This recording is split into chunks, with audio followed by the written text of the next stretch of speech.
یہ اس کو ایسا مسئلہ نہ سمجھیں کہ کچھ درویش سے لوگ محفل کر لیتے ہیں، کوئی فقیر سا خطیب بیان کر لیتا ہے اور یہ کچھ مخصوص لوگوں کا مل بیٹھنا ہے، ایسا نہیں ہے۔ ضروریات دین کا مسئلہ ہے، ضروریات دین کا نص قطعی ہے کہ اہل بیت کی محبت تکمیل ایمان کا ذریعہ ہے۔ ہمارے دلوں میں بڑی محبتیں رچ بس گئی ہیں، دولت کی، شہرت کی، اقتدار کی، بچوں کی، گھر کی، وطن کی۔ اپنے آپ کو ٹٹولنا چاہیے، اپنے دل کا جائزہ لینا چاہیے، اپنے آپ کو پرکھنا چاہیے، غور کرنا چاہیے کہ صحابہ اور اہل بیت کا پیار ہمارے دلوں میں کتنا موجود ہے۔ اللہ تعالیٰ نے قرآن مجید میں فرمایا قُل لا اسألکم علیہ اجرا الا المودۃ فی القربی۔ اے محبوب علیہ السلام، آپ ان لوگوں سے فرما دیں کہ میں تبلیغ دین پر تم سے کوئی اجر نہیں مانگتا، بس میرے قریبیوں سے محبت کرتے رہنا۔ ہم نہ بحث بڑی کرتے ہیں، مذہب کے ہر مسئلے میں بڑی بحث ہوتی ہے۔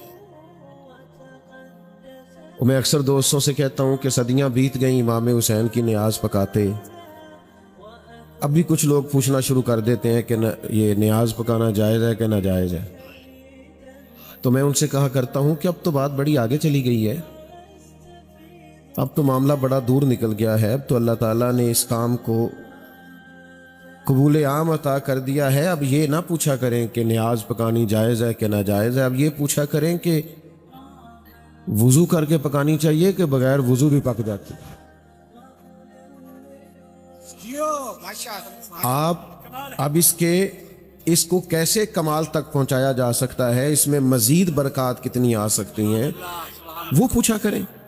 ساری زندگی ہم ابحاث میں گزار دیتے ہیں، لذت لینے والے لذت لے کے گزر بھی جاتے ہیں، عمل کرنے والے عمل کر کے گزر جاتے۔ صحابہ کرام اور اہل بیت اطہار سے ٹوٹ کر پیار کریں، محبت کریں۔ دیکھو، اولاد کے لیے انسان روز ہی دعا مانگتا ہے، لیکن کبھی ایسا ہوتا ہے وہ پردیس جانے لگے یا خدا نہ خواستہ ڈاکٹر اسے یہ کہہ دیں کہ آپ کی بیماری طول پکڑ گئی ہے، تو پھر بچوں کے لیے رو کے دعا مانگتا ہے، اور اس کی دعا میں پھر جذبات اور طرح کے شامل ہو جاتے ہیں، اسے محسوس ہوتا ہے کہ پتہ نہیں اب کیا بنے گا۔ نبی کریم صلی اللہ تعالی علیہ وسلم نے اپنی اولاد پاک سے اس طرح پیار کیا ہے کہ حضور تو اشارتاً کنایتاً بھی بات کرتے تو امت کے لیے وہ جان سے زیادہ عزیز ہے، لیکن حضور نے اس محبت میں وہ جذبات پیدا کیے، وہ انداز محبوب نے ہمیں سکھایا کہ امام حسن اور حسین رضی اللہ تعالی عنہما کو سینے سے لگایا محبوب نے، اور پھر حضور کی آنکھوں میں آنسو آئے، اور پھر توجہ اللہ تعالیٰ کی جانب فرمائی اور کریم فرمانے لگے اے اللہ، میں ان دونوں سے محبت کرتا ہوں، تو بھی ان سے محبت فرما۔ اور اگلی دعا دیکھو ہم سب کا کتنا کام بناتی ہے، کریم فرمانے لگے اے اللہ، جو ان سے محبت کرے تو اس سے بھی محبت فرما۔ دوسری بات، پہلی بات یہ کہ ان کی محبت ضروریات دین کا مسئلہ ہے۔ صدر الافاضل سید نعیم الدین صاحب رحمۃ اللہ علیہ نے بہت سارے دلائل لکھنے کے بعد ایک موٹی بات لکھی کہ یہ ضروریات دین کا مسئلہ ہے۔ دوسری بات اچھی طرح سمجھ لیں کہ ہمیں صحابہ کی محبت اور صحابہ کا ادب اور صحابہ کی تعظیم یہ اہل بیت نے سکھائی ہے، اور اہل بیت کا ادب، اہل بیت کی عزت اور اہل بیت کی تعظیم یہ ہمیں صحابہ نے سکھائی ہے۔ ایک ہے تاریخ، وہ مورخ پر ڈیپینڈ کرتی ہے۔ میں تاریخ لکھنے بیٹھوں گا تو جو لوگ مجھے اچھے نہیں لگتے میں ان کا ذکر کروں گا، میری نظر میں تو فارغ ہے، میں تو ان کا ذکر کروں گا جو مجھے اچھے لگتے ہیں۔ تاریخ مورخ پر ڈیپینڈ کرتی ہے، ایسے تاریخی حوالوں کے پیچھے نہ بھاگا کریں، اصل یہ دیکھیں کہ کتاب و سنت کیا کہتا ہے۔ اللہ تعالیٰ نے ایک نص بیان کی ہے قرآن مجید کے اندر کہ یہ جو صحابہ اور اہل بیت ہیں ان کی شان یہ ہے کہ اشداء علی الکفار، یہ کافروں پر سخت ہیں، رحماء بینہم، آپس میں بڑے رحم دل ہیں۔ تو جب اللہ فرماتا ہے یہ رحم دل ہیں تو آپ تاریخ کے جتنے مرضی حوالے لے کے آئیں، جب قرآن نے کہہ دیا رحم دل ہیں تو پھر یہ رحم دل ہے. ان کا آپس میں کوئی اختلاف ثابت کر سکتا؟ اگر رائے میں کبھی کوئی اختلاف ہوا بھی ہے تو حسن نیت پر مبنی ہے، اخلاص پر مبنی ہے، اپنی رائے کو حق سمجھنے پر مبنی ہے. لہذا ان ابحاث میں نہ پڑے، پیار کریں، احترام کریں. ویسے بھی جو چھوٹے ہوتے ہیں وہ بڑوں کی ڈگریاں نہیں پوچھتے. آپ فرسٹ ایئر میں چلے جائیں کالج میں، آپ کا پہلا دن ہے تو اردو کے ٹیچر آ گئے، آپ کو انہوں نے کہا کہ میاں کتابیں نکالو، سبق پڑھنا ہے. تو ایک اسٹوڈنٹ بیچ میں سے کھڑا ہو کے پوچھ لے کہ سر جی آپ ایم اے اردو ہیں، اور پھر یہ پوچھے کہ ایم اے اردو کے بعد آپ نے ایم ایڈ کیا ہے، اور پھر یہ بھی پوچھے کہ آپ میرٹ پہ آئے ہیں کہ سفارش پہ. تو کیا خیال ہے استاد صاحب ہاتھ باندھ کے سارے سوالوں کے جواب دیں گے؟ وہ کہیں گے بھیا یہ سوال مجھ سے پرنسپل پوچھے، یہ سوال مجھ سے کوئی بڑا آفیسر کرے محکمہ تعلیم کا. آپ شاگرد ہیں، آپ کا حق نہیں بنتا آپ مجھ سے سوال کریں. آپ کتاب نکالیں اور جو میں پڑھاتا ہوں وہ پڑھیں. صحابہ اور اہل بیت کے بارے میں ہمیں یہ حکم دیا گیا ہے کہ اہل بیت کشتی نوح کی طرح ہیں اور صحابہ ستاروں کی طرح ہیں. ہم نے تو فیض لینا ہے، تربیت پانی ہے. کسی ایک کے پیچھے لگو گے تو ہدایت کا نور ملے گا. تو یہ سکھایا. آپ دیکھیے نا، حضرت ابو ہریرہ رضی اللہ تعالیٰ عنہ امیر المومنین فی الحدیث ہے. میرے بھائی آپ بیٹھ جائیں، آپ کی بڑی مہربانی، آپ تشریف رکھیں. یہ ہمارے شاہد صاحب جو ہیں یہ بڑے پیارے ہیں. کہتے ہیں نا جی مولوی صاحب تہاڈے کو ٹائم لینا ہے، تہاڈا ڈیمانڈ کی ہے. تو میری ڈیمانڈ یہ ہوندی کہ جلسہ ذرا کھلی جگہ تے رکھ لیا جی، ایسی بھی سوکھے رہیے تو آن والے بھی ذرا سوکھے رہیں. لیکن وہ دوست ہیں، وہ پھر بعض دوست زیادہ اچھے ہوتے ہیں، وہ بڑا خوبصورت مشورہ دیتے ہیں. کہتے ہیں مسجد پاک صاف جگہ ہے، بندے وضو کر کے آؤں گے. تو یہ بھی بڑا، اب اتنی خوبصورت دلیل کا آپ جواب کیا دیں گے؟ تو چلو ٹھیک ہو گیا. وہ الگ بات ہے کہ کچھ مشکل درپیش آئے تو چند ایک گزارشات آپ سماعت کریں. آپ کی گرمی کا مجھے بڑا احساس ہے، ظاہر ہے آپ لوگ دیر سے بیٹھیں. حضرت ابو ہریرہ رضی اللہ تعالیٰ عنہ امیر المومنین فی الحدیث ہے. سب سے زیادہ احادیث آپ سے مروی ہیں، اتنے بڑے آدمی ہیں، لیکن امام حسین کے قدم مبارک کو مٹی لگ گئی تھی. ادھر دیکھو میری طرف. آج نا ہمارے جدید پڑھے لکھے لوگوں میں خشکی بڑی آ گئی ہے. اور بھیا بیٹھ جاؤ، اس کو بند کر دو، اللہ آپ کو سلامت رکھے. آج خشکی آ گئی ہے. کچھ لوگ کہتے ہیں میں بڑا پروفیسر آدمی ہوں، آپ تعظیم کی بات کرتے ہیں، تکریم کی بات کرتے ہیں. یہ مشکل کام ہے. اور خدا کے بندو، ادب انسان کو دائروں میں بند کرتا ہے، ادب سے حسن پیدا ہوتا ہے. آپ ایک اس شاگرد کو دیکھتے ہیں کہ وہ پی ایچ ڈی کر گیا ہے اور بہت بڑا آفیسر ہو گیا ہے اور 2 کروڑ کی گاڑی میں بیٹھا ہے اور اپنے گاؤں آ رہا ہے، لیکن اس کا ٹیچر ابھی بھی matric P T C teacher ابھی بھی سائیکل پہ ہے. تو رستے میں ملاقات ہو گئی تو وہ پی ایچ ڈی اور بہت بڑا آفیسر شاگرد وہ گاڑی سے نیچے اتر آیا. پہلے استاد صاحب کو سلام کیا، پھر کہا کہ یہ بچہ سائیکل لے آتا ہے، آپ میری گاڑی میں بیٹھے، میں آپ کو چھوڑ کے آتا ہوں. تو میرے بھائی ادھر دیکھنا، استاد صاحب کو اچھا بڑا لگا. گئے وہ بعد میں اپنی سائیکل پہ، کہا نہیں بیٹا میرا سائیکل ہی ٹھیک ہے. گئے اپنی سائیکل پہ، لیکن انہوں نے ڈھیروں دعائیں دیں اور بہت خوش ہوئے کہ میرے شاگرد نے میری عزت کی ہے، ادب کیا ہے. جائیں گے وہ دوبارہ اسی سائیکل پہ بیٹھ کے، لیکن جب دوبارہ سائیکل پہ بیٹھیں گے نا انہیں ایسا لگے گا کہ میری سائیکل تو پجاروں سے مہنگی ہے، کیونکہ پجاروں والا تو اتر کے سلام کر رہا ہے. تو ادب آپ جب کرتے ہیں نا، ادب، سیدنا امام حسین رضی اللہ تعالیٰ عنہ کے مقدس قدموں کو مٹی لگ گئی. تو جناب ابو ہریرہ رضی اللہ تعالیٰ عنہ نے اپنا امامہ کھول دیا. اصلاں نال جے نیکی کریے اور نسلاں تاک نہیں بھول دے. آپ نے امامہ کھولا اور جناب امام علی مقام کے قدم مبارک صاف کرنے شروع کیے. تو حضرت امام حسین رضی اللہ تعالیٰ عنہ فرمانے لگے آپ بزرگ ہیں اور میں جوان ہوں اور آپ میرے نانا کے صحابی ہیں، یہ کیا کر رہے ہیں؟ آپ کی عمر زیادہ ہے. تو حضرت ابو ہریرہ فرمانے لگے حسین یہ جو میں آپ کے پیر صاف کر رہا ہوں تو خون رسول کا احترام کر رہا ہوں. تو ایک تو ہمیں یہ سکھایا صاحب. پھر تیسری بات یہ کہ ہم نے اہل بیت سے لینا کیا ہے. کاش آپ موبائل کم چلاتے اور میری بات زیادہ سنتے تو مجھے لگتا آپ بات سننے آئے ہیں۔ اللہ خیر کرے، جتنے موبائل اتنے ہی صحافی، اتنی اندر کی خبریں، اتنے ہی تبصرے، اتنے ہی کمالات۔ او بھائی تھوڑا سا ٹھیک ہے، لیکن جتنا مطلب بہت زیادہ سوار کر لیں دماغ پہ تو پھر تو نیند آنی کم ہو جاتی۔ آپ بات سنیں، آپ دیکھیں میں نے چلے جانا ہے، موبائل ادھر ہی رہنا ہے، آپ سارے موبائل دیکھ رہے ہیں بجائے ایسے کہ میری بات سنتے۔ سنو، دنیا میں سب سے سکھی وہ بندہ ہوتا ہے جو اپنے گھر میں سکھی ہوتا ہے۔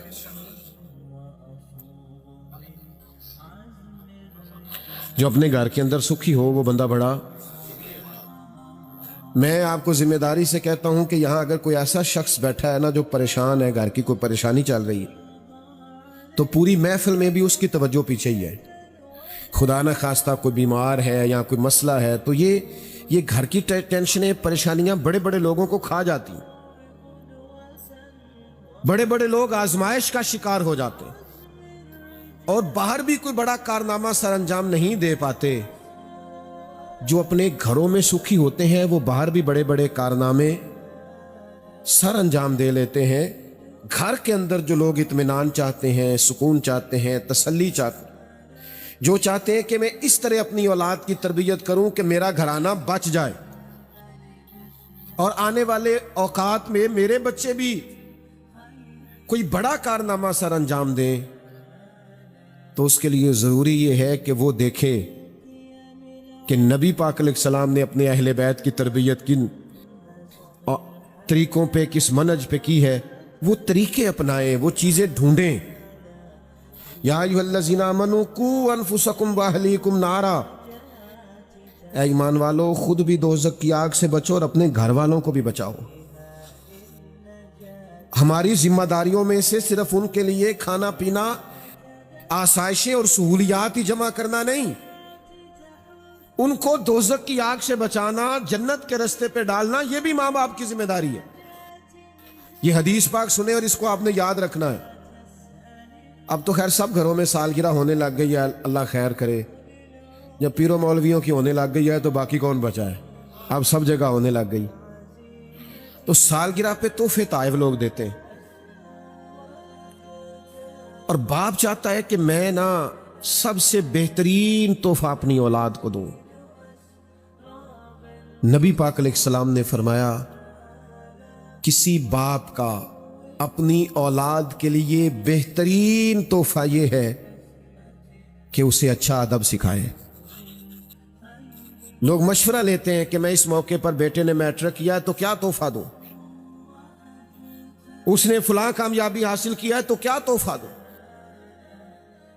تو میرے کریم فرمانے لگے کسی باپ کے لیے اپنی اولاد کے حق میں بہترین تحفہ یہ ہے کہ انہیں اچھا، آپ یقین کریں جن لوگوں کے اخلاق برے ہوتے ہیں کبھی ان کی بیوی سے پوچھیں وہ کس تکلیف میں، پڑوسیوں سے پوچھیں کس تکلیف میں، دوستوں سے پوچھیں کس تکلیف، حتیٰ کہ بچے پریشان ہیں کہ اتنا تلخ اخلاق ہے ہمارے باپ کا۔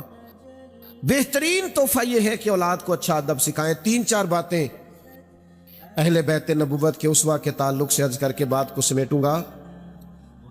سب سے پہلی بات تو یہ ہے کہ نبی پاک نے اپنے گھر والوں کو وقت دیا ہے۔ ہم اپنے گھروں میں وقت نہیں دیتے، ہم کہتے ہیں کیا چاہیے وہ بتاؤ، او بھائی آپ چاہیے، آپ کا ٹائم چاہیے، آپ اپنی مصروفیات میں سے وقت نکالیں، بچوں کے ساتھ وقت گزاریں۔ او جی میں بڑا مصروف ہوں، میں نے کچھ ایسے حاجی نمازی بھی دیکھے ہیں، ناراض نہیں ہونا حاجیوں نمازیوں نے مجھ سے، حاجی نمازی بھی دیکھ کہتے ہیں بچوں کو پیچھے لے جاؤ میں نے نماز پڑھنی ہوتی ہے۔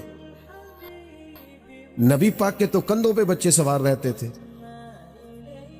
حضور تو سجدہ کرتے تھے تو حسنین مبارک کندھوں پہ چڑھ جاتے تھے۔ تو آپ مطلب کس طرح کا تقوی رکھتے ہیں؟ اپنے تقوی کی تعریف کریں۔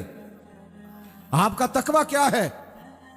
حضور کی جو سب سے بڑی نواسی ہیں حضرت زینب کی صاحبزادی امامہ بنت زینب، بخاری میں موجود ہے، حضور مسجد میں نماز کے لیے جاتے تھے تو نواسی کو اٹھا کے لے جاتے تھے، اور حضور نماز پڑھ رہے ہوتے تھے تو نواسی حضور کے پاس ہوتی تھی۔ خدا کے بندو بچوں کو وقت ہی نہیں دیتے، ان کے ساتھ اٹیچ نہیں ہوتے۔ ناراض نہ ہونا، یاروں کے ساتھ دعوت کھانے کا ٹائم ہے، دوستوں کے ساتھ ٹھنڈے علاقوں کی سیریں کرنے کا ٹائم ہے، یاروں کے ساتھ نکل جانے کا اور لمبی ڈرائیو پہ جانے کا ٹائم ہے، بچوں کو کیوں وقت نہیں دیتے؟ اور بعض بندے بڑے بہانے کرتے، میرے بچیاں نا چاچے نہ بڑا پیار ہے، چاچے نال سکولے جاندے نے، تو اصل میں نہ بہانے کرتا ہے، تیرا خیال ہے کہ چچا لے جائے میری جان چھوٹے۔ اقرا بن حابس حضور کی بارگاہ میں آئے تھے تو نبی پاک کے ساتھ بچے کھیل رہے تھے، نواسے حضور سے محبت کر رہے تھے، سرکار شفقت کر رہے، تو نے کہا آپ بچوں کو بڑا ٹائم دیتے ہیں، میں تو نہیں دے پاتا۔ پتہ ہے حضور نے کیا جواب دیا؟ کریم فرمانے لگے تیرے دل سے اگر اللہ نے رحمت نکال لی ہے تو میں کیا کروں، مجھے تو اللہ نے رحمت للعالمین بنایا۔ حضور ٹائم دیتے تھے بچوں کو۔ حضرت فاطمہ رضی اللہ تعالی عنہا شہزادی کونین، حضرت مخدومہ کائنات، فرماتی ہیں کہ ایک دن کریم مجھ سے فرمانے لگے کہ فاطمہ آج رات میں آپ کے گھر قیام کروں گا۔ فرماتی ہیں حضور میرے گھر تشریف لائے اور آرام کرنے کا مبارک طریقہ یہ تھا کہ ایک طرف امام حسن کو سلایا، ایک طرف امام حسین کو سلایا۔ فرماتی ہیں رات کو امام حسن نے دودھ مانگا تو محبوب اٹھے، میں نے کہا یا رسول اللہ میں مٹکے سے برتن میں دودھ ڈال کے دیتی ہوں، تو حضور فرمانے لگے نہیں، سوئے میرے ساتھ ہیں، دودھ بھی میں ہی پلاؤں گا۔ سبحان اللہ۔ فرماتے ہیں نبی کریم دودھ ڈالنے لگے تو امام حسین کہنے لگے نانا جی میں نے بھی پینا ہے، تو حضور نے فرمایا نہیں بھئی پہلے تو حسن کو ملے گا۔ تو سیدہ پاک فرماتی ہے میں نے عرض کی یا رسول اللہ لگتا ہے حسن سے زیادہ پیار ہے۔ فرمایا نہیں بیٹا پیار دونوں سے ہے، پر مانگا حسن نے پہلے ہے نا۔ تو آپ وقت دیں نا، دادا بھی، نانا بھی، نانی بھی، دادی بھی، باپ بھی، ماں بھی، وقت دیں بچوں، ان کے ساتھ ٹائم گزاریں، ان سے کہیں آپ کے ساتھ اپنے سوالات شیئر کریں، ان کے ذہن میں اٹھنے والے خیالات آپ کو بتائے جائیں، یہ حضور کا اسوہ ہے۔ دوسری بات، نبی پاک علیہ السلام نے اپنی اولاد کے لیے بہت زیادہ سہولیات نہیں جمع کی۔ مشکل بات کرنے لگا ہوں، مشکل ایک دعا حضور کی میں بیان کرنے لگا ہوں جو شاید مولوی صاحب پیر صاحب بھی نہ مانگے الا ماشاءاللہ، پر حضور نے مانگی ہے۔ نبی کریم علیہ السلام نے دعا مانگی، ترمذی شریف میں موجود ہے۔ اللہ کے حبیب اللہ کے حضور عرض کرنے لگے یا اللہ ایک وقت روٹی دینا اور ایک وقت فاقہ دینا، ایک وقت دن کا فاقہ نبی کریم نے اللہ سے مانگ کے لیا ہے۔ یہ مانگتے ہیں دعا لوگ آج،